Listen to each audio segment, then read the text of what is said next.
আইলরে ভাই কলির কাল, ছাগলের চাটে বাঘের গাল।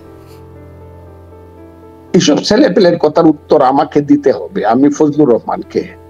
এটা আমি মনে করি তারা যা ইচ্ছা তা বলতে পারে, এরা স্বপ্ন দেখতেছে এরা, এবং এই স্বপ্নটা তাদের দুঃস্বপ্ন হয়ে যেতে পারে। এটা ফখরুল ইসলাম আলমগীর কথা কি বললো, তারা উত্তর কি দিল?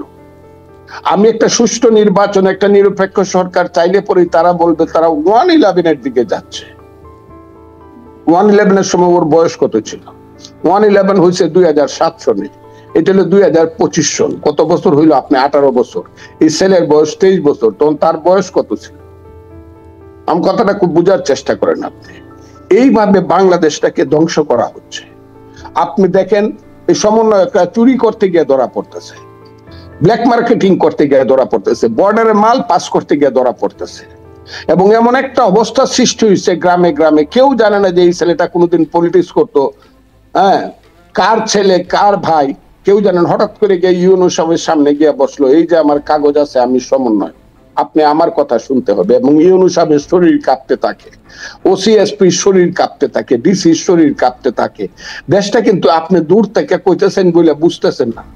আমি ফজলুর রহমান কিন্তু 60 বছর পলিটিক্স করি। এই দেশটা এই ধরনের একটা ব্যাড কালচার, লো কালচার কোনো দিন এই দেশে ছিল না। ফেসিস্ট ছিল, ডিক্টেটর ছিল, হুন্ডা গুন্ডা ডান্ডার পলিটিক্স ছিল। 10টা হুন্ডা, 20টা গুন্ডা, 40টা ডান্ডা, ইলেকশন ঠান্ডা, নিশিরাইতের ভোট ছিল, গুম হয়ে যাওয়ার পরিবেশ ছিল। কিন্তু এই ধরনের লো কালচার কোনোদিন ছিল না। ছেলেরা রাস্তা দিয়ে হাঁটে, ফার্স্ট ইয়ারে পড়ে, সেকেন্ড ইয়ারে পড়ে কলেজে, কি আমরা সমন্বয় কই যান? ডিসি সাহেবের সাথে মিটিং করতে চাই। এই যে ডিসি, এসপি, ইউনো, ওসির সাথে মিটিং করতে করতে 3টা জেনারেশন সমন্বয়ক হওয়ার আশায় ধ্বংস হয়ে যাচ্ছে। এখন নিজেরা মারামারি করছে। মারামারিটা কখন হয়? যখন এটার পিছনে অর্থের একটা কেলেঙ্কারি থাকে, তখন মারামারি হবে নিজেদের মধ্যে। অর্থের কেলেঙ্কারি না থাকলে নিজেদের মধ্যে এই ধরনের রক্তাক্ত মারামারি হসপিটালে যাওয়ার মতো হবে না। তারা 4 কোটি টাকা দামের গাড়ি চালায় 5ই আগস্টের পরে, তারা 25টা গাড়ি নিয়ে এক জায়গাতে যায়, তারা এক জায়গাতে গেলে 86টা গেট হয়। এই যে কালচার শুরু হয়েছে, বনাম মেধার জায়গা থেকে এখন তদবির বনাম মেধা, এই জায়গাটার আরেকটা নতুন সংকটের জায়গা, বা পুরনো সংকটেরই চলমান একটা প্রক্রিয়ায় যদি চলে, তাহলে সেটি দুর্ভাগ্যজনকই বটে। আপনার কাছে আরেকজন সমন্বয়ক, তার একটা বক্তব্য সম্পর্কেও একটু জানতে চাই। তিনিও ফেসবুকে পোস্ট দিচ্ছেন, বিএনপির বিষয়ে উল্লেখ করে অনেকগুলো পোস্ট দিয়েছেন, মানে একাধিক পোস্ট দিয়েছেন। একটি অবশ্য নাম না উল্লেখ করে, মানে বিএনপির নাম না উল্লেখ করে তিনি লিখছেন, যারা আগে আন্দোলনের ডাক দিয়ে মাঠ থেকে সরে যেত, তারাই এখন আতাতের রাজনীতি করছে, ভারত নির্ভর কূটনীতির মাধ্যমে আওয়ামী পুনর্বাসন চাচ্ছে। দীর্ঘ 1.5 যুগেরও বেশি সময় কার সাথে কে ব্যবসা করেছে, আর কার গ্রেফতারের পর কার জন্য কে তদবির করেছে, এই খবর আমাদের কাছে আছে। তাদের কাছে যে খবর আছে, এই বিষয়ে কি আপনারা চিন্তিত? এরা হলো বেয়াদব, যে এই কথাগুলো বলছে সে হলো বেয়াদব, ছোট মুখে বড় কথা। আসলে এটা সত্য নয়। আর এদেশে গণতন্ত্র চাইলেই, ভোট চাইলেই ভারতের দালাল।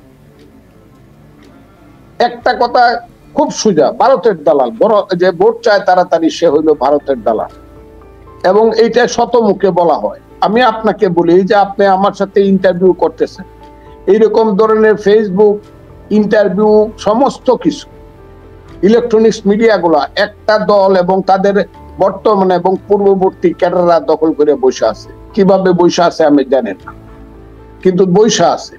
এইসব এই মোবাইল খুললে পরে এইসব কথা ছাড়া, ওই যে ছেলেদের, এবং এই ছেলেদের কথা আমি কি বলবো, এরা কোত্থেকে এদের জন্ম কারো 71 সনে হয় না, এরপর অনেক পরে হয়েছে। এরা লাভে লোভে এই কথাগুলো বলে, এবং এদের কথাগুলোর মধ্যে মারাত্মক ধরনের বেয়াদবি আছে, মারাত্মক ধরনের। আমি বললাম, এইভাবে একটা জাতি চলতে পারে না। সব যারা ওই দলটা করছে বা ওই দলের সঙ্গে এক সময় যুক্ত ছিল, তারা যে কথাবার্তা বলে, আল্লাহ জানে এদেরকে এদের রাজনৈতিক দল কথা শেখায় না কেন, কথা বলা শেখায় নাই কেন, আদব শেখায় নাই কেন। ইউনূস সাহেবের উপরে মানুষ যে আশা করেছিল যে উনি অনেক কিছু করতে পারবেন দেশে এবং দুনিয়াতে, এই দেশ একদম ভরিয়ে দিতে পারবেন, সবকিছু মিলিয়ে সমৃদ্ধিতে ভরিয়ে দিতে পারবেন। এখন দেখা গেল ওই গ্রামে একটা কথা আছে, এক বউ সাল্লাম আমি চাউল খাওয়ানোর ডরে, এখন দেখি আরেক বউ ধানে চাউলে দিলে। তার নাম ইউনূস সরকার। আগের সরকারের সময়ে যে বাজার মূল্য ছিল, এখন বাজার মূল্য শুনলে মাথায় এমন ব্যথা ধরে, ঔষধ কিনতে গেলে সেই ট্যাবলেটের দাম শুনলে আরো ডাবল মাথা ধরে। এবং এই দেশে কোনো আইন শৃঙ্খলা নাই, কোনো ধরনের নেতৃত্ব নাই, কোন ধরনের বিপদে পড়লে আপনি কোথায় যাবেন, কার কাছে বলবেন সেটা নাই। সবার মরালিটি ধ্বংস হয়ে গেছে। বিশেষ করে পুলিশ একটা মামলা নিতে একটা ধমক দিলে পরে পুলিশের এমন একটা অবস্থা হয় যেটা আপনি কল্পনা করতে পারবেন না। সিভিল প্রশাসন কোথায় কিভাবে আসে, এটা আমার এই ৭৭ বছরের জীবনে এই ধরনের সিভিল প্রশাসন আমি দেখিনি। আমি যে কারণে কথাটা বলছি, এর মধ্যে আবার দেখা যাচ্ছে ৩ জন আমাদের ছাত্র নেতা যারা ছিলেন তারা এখানে উপদেষ্টা হয়েছে, তারা ভিতরে এবং বাহিরে দুই জায়গাতে খেলার চেষ্টা করছে। তারা ফুটবলও খেলে আবার ক্রিকেটও খেলে। তারা বৈষম্য বিরোধী ছাত্র আন্দোলনকে বিভিন্ন ব্যাপারে উৎসাহিত করে, রাজনৈতিক দল গঠন করার তাদেরকে উৎসাহিত করে, আবার নিজেরা এখানে মন্ত্রিত্ব করে এবং সমস্ত মন্ত্রণালয়গুলা তারা, মূল মন্ত্রণালয়গুলা তারা দখল করে বসে আছে। বিশেষ করে লোকাল গভর্নমেন্টের মতো একটা মন্ত্রণালয় একজন বাচ্চা মানুষ দখল করে, এত ব্যাপক একটা, এবং তারা সবকিছু কন্ট্রোল করার চেষ্টা করতেছে। অর্থাৎ আগামী দিনে রাষ্ট্র ক্ষমতাকে কুক্ষিগত করার জন্য সরকারের ভিতর থেকেই খেলাটা শুরু হয়েছে।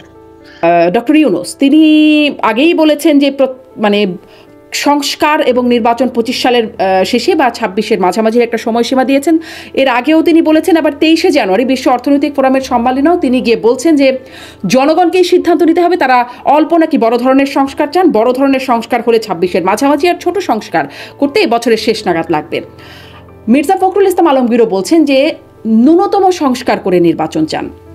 তো এই বিষয়গুলো কেন আপনারাও রোডম্যাপ দেন না? সরকারের পক্ষ থেকেও আসলে সেটি এখনো আসে নাই, যে অল্প কিছু সংস্কার বলতে সরকার কি বোঝাচ্ছে আর আপনারা ন্যূনতম সংস্কার বলতে আসলে কি বোঝাচ্ছেন, সেই সংস্কারটা করতে কতদিন লাগবে, সেই রোডম্যাপটা আপনারাও কেন দেন না? দুইটা শব্দ এখন ভীতিকর ব্যাপার হয়ে দাঁড়াইছে বাংলাদেশের মানুষের কাছে। একটা হলো সংস্কার, আর একটা হইল সমন্বয়। এটা ভীতিকর ব্যাপার। আপনি প্রমাণ পাবেন। জনাব আমার বোন শারমিন চৌধুরী, আপনি একদিন এই আপনার সঙ্গে আমার দেখা হবে কিছুদিন পরে, হইতে পারে আপনি দেশে আসেন বা না আসেন, এইভাবে হইতে পারে, কিন্তু তখন বুঝবেন আমি যে কথাগুলো বলছি এগুলো ঠিক কিনা। সংস্কার এবং সমন্বয় দুইটা শব্দ এখন ভীতিকর ব্যাপার হয়ে দাঁড়াইছে। সংস্কার হইলো এটা বায়বীয় শব্দ বাংলাদেশে। গুহা থেকে যেদিন মানুষ গুহাতে ছিল, পাহাড়ের গুহাতে, সেখান থেকে মঙ্গল গ্রহ পর্যন্ত যতদিন মানুষ যাচ্ছে এবং কিয়ামত পর্যন্ত ততদিন সংস্কার চলবে। সেই সংস্কারের কথা বাহানা করে, এখন আমি বলবো বাহানা, আগে এটা বলতাম না, সংস্কারের বাহানায় নির্বাচনকে প্রলম্বিত করিয়া ক্ষমতার তুলতুলে আসনে থাকার, ময়ূর সিংহাসনে থাকার জন্য ইউনূস সাহেব যদি স্বপ্ন দেখে, তাহলে আমাকে বলতে হবে ধরনী তুমি দ্বিধা হও, আমি মাটির নিচে ঢুকে যাই। কারণ ইউনূস সাহেবকে আমি একজন প্রধানমন্ত্রীর মতো মনে করি না। আমি মনে করি 10 জন প্রধানমন্ত্রী যত উঁচু তার চেয়ে উনার হাইট অনেক বেশি। কিন্তু উনিও যে এই জায়গাতে এসে পড়বেন, এটা এসে পড়েন যদি, তাইলে আমার দুর্ভাগ্য। নির্বাচনটা কবে হবে বলে আপনারা মনে করছেন? আমার দল বলছে জুলাই আগস্টে নির্বাচন হওয়া উচিত। আমিও মনে করি জুলাই আগস্টে, কারণ জুলাই আগস্টে হইলো কত, তারা 1 বছর, তাদের বয়স 1 বছর। 3 মাসে যদি তত্ত্বাবধায়ক সরকার ইলেকশন করতে পারে, 12 মাসে কেন অন্তর্বর্তীকালীন সরকার ইলেকশন করতে পারবে না? যেখানে নির্বাচন কমিশন ডেইলি বলতেছে আমরা নির্বাচনের জন্য প্রস্তুত। কালকেও বলছে বরিশালে গিয়া নির্বাচন কমিশনার যে আমরা জাতীয় নির্বাচনের জন্য প্রস্তুত। তারা এত সময় নিবে কেন? এটা জুলাই আগস্টে হইতে পারে। আমার দল যেটা বলছে, আমি তো এর বাইরে যাব না। জি, এখানে আসলে সেনাবাহিনীর কোনো ভূমিকা কি আপনি দেখেন? সেনা প্রধানের কাছ থেকে আমরা আরো আগেই শুনেছিলাম 18 মাসের একটা সময়। আপনি কি কোনো ভূমিকা দেখেন? নির্বাচন কবে হবে, কিভাবে হবে, সে তার উপরে সেনাবাহিনীর কোনো ভূমিকা? সেনাবাহিনী 73 সনের ইলেকশন থেকে ভূমিকা রাখা শুরু করছে। 73 সন থেকেই সেনাবাহিনী ভূমিকা রাখা, সব ইলেকশনে সেনাবাহিনীর ভূমিকা আছে। সেনাবাহিনী অস্বীকার করতে পারে, আমি আমার বইয়ে এই কথাগুলো লিখে গেছি সেনাবাহিনী কিভাবে কিভাবে ভূমিকা রাখছে। আমার কথাটা খুব বোঝার চেষ্টা করেন। আগামী দিনেও সেনাবাহিনীর ভূমিকা থাকবে, কারণ তারা আমাদের সার্বভৌমত্বের প্রতীক। তবে ভূমিকাটা যদি দেশের পক্ষে হয়, নিরপেক্ষ হয়, মানুষের পক্ষে হয়, this is the best one, এবং তা থাকবেই, এটা আমি অস্বীকার। জি জি, আপনি কি আমার কথাটা বুঝতে পারছেন? জি, সেনাবাহিনী আমার সার্বভৌমত্বের, দেশের সার্বভৌমত্বের প্রতীক। 73 সাল থেকে ইলেকশনে তাদের ভূমিকা ছিল এবং আগামী যে কোনো ইলেকশনে তাদের ভূমিকা থাকবে, তবে সেই ভূমিকাটা হতে হবে নিরপেক্ষ এবং দেশের পক্ষে। আপনি কি মনে করেন সেই ভূমিকায় সেনাবাহিনী আছে? আমার মনে করা কিছু আসে যায় না, থাকা উচিত বলে আমি মনে করি। সেনাবাহিনী কোনো পক্ষে যাওয়া উচিত না, কারণ তারা সার্বভৌমত্বের প্রতীক। আমরা জামাতের আমিরের কাছে কদিন আগে শুনেছি যে দেশপ্রেমিক শক্তি দেশে দুটো আছে, এক জামাত, দুই সেনাবাহিনী।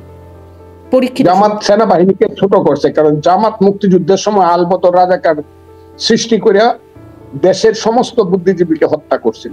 তারা হলো হত্যাকারী ছিল, মুক্তিযুদ্ধের সময় আলবদর রাজাকার ছিল। তারা যদি মনে করে সেনাবাহিনীর সঙ্গে নিজেদেরকে তুলনা করবে, তাহলে সেনাবাহিনীকে তারা ছোট করছে, এবং সেনাবাহিনীরা প্রতিবাদ পত্র দেওয়া উচিত বলে আমি মনে করি জামাতের কাছে, যে তোমরা এটা কি বলছো। কিন্তু তাদের সাথে তো আপনারাও জোট করেছিলেন, তার জন্য কি আপনারাও আফসোস করেন যে যাদের কথা বলছেন যে তারা ৭১-এ তাদের ভূমিকা, তাদের সাথে আপনাদের দীর্ঘদিনের জোট ছিল? আমি 2006 সনের পরে বিএনপিতে যোগদান করছি, কাজে আমি ছিলাম না এইসবের মধ্যে। 2000 যখন বিএনপিতে কেউ যায় না, কেউ বিএনপিতে যোগদান করে না, বিএনপি থেকে লোক পালা যায়, তখন গিয়ে আমি বিএনপিতে গেছি 6 সনের পরে বিএনপির ক্ষমতা। কাজে আমার এই কথা জিজ্ঞাসা করে লাভ নাই। জি, কিন্তু আপনার দল কি তাহলে ভুল করেছে বলে আপনি মনে করেন? মানে আপনি তো এই রেকর্ড দেখেই আপনি বিএনপিতে যোগ দিয়েছেন। আমি এই প্রশ্নটার উত্তর আমি দেব না, তবে এইটা বলবো, দল কি কারণে কি করেছে, যারা নীতি নির্ধারণী তারা বলতে পারবে, স্থায়ী কমিটি এবং আমাদের নেতৃত্ব জনাব তারেক রহমান এবং দেশ নেত্রী বেগম খালেদা জিয়া। এই ব্যাপারে আমি উত্তর দিতে চাই না।